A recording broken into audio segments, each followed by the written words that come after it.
Okay guys, in this video what I'm going to do is I'm going to show you how you can turn and brush up your turning technique so you can turn with more speed and gain that little edge on the pitch, which might help you become first to the ball in a 50-50 situation and to make a goal line clearance or to reach the ball and score the winning goal in a match. So it's a tiny little edge that I'm going to show you and a tiny change in technique, but this could make the difference to you on the pitch.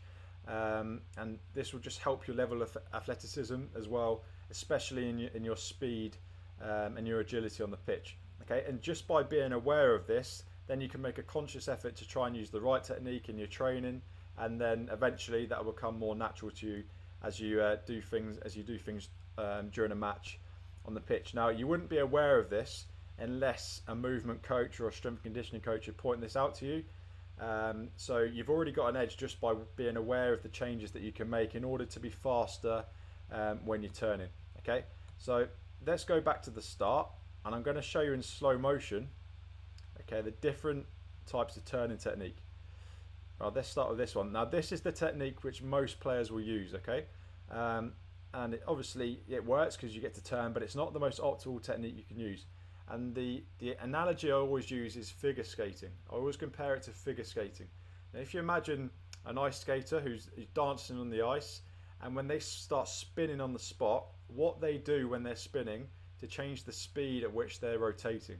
Okay, now when they want to speed up, they tuck all of their limbs into their body and that speeds them up. And then when they want to slow down, the limbs move to the outside of the body and that slows down the rotation. And we can apply exactly the same to turning in football here. So this again is not the optimal technique that I'm going to show you, but this is the one which most players use. I'm going to show you why it's not optimal. So if we look here, the upper body starts to rotate and the arms are to the outside of the body. If we just go back a little for a second there. So as I'm turning, my upper body is making the turn and my arms are flailing to the outside of the body there as I turn.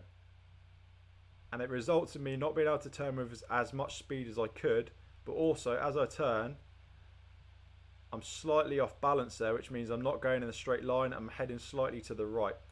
So again, let's go back. Again, this is just a slight little edge that you're gonna gain here, and just by having knowledge of it, that's going to give you an upper hand over your opponents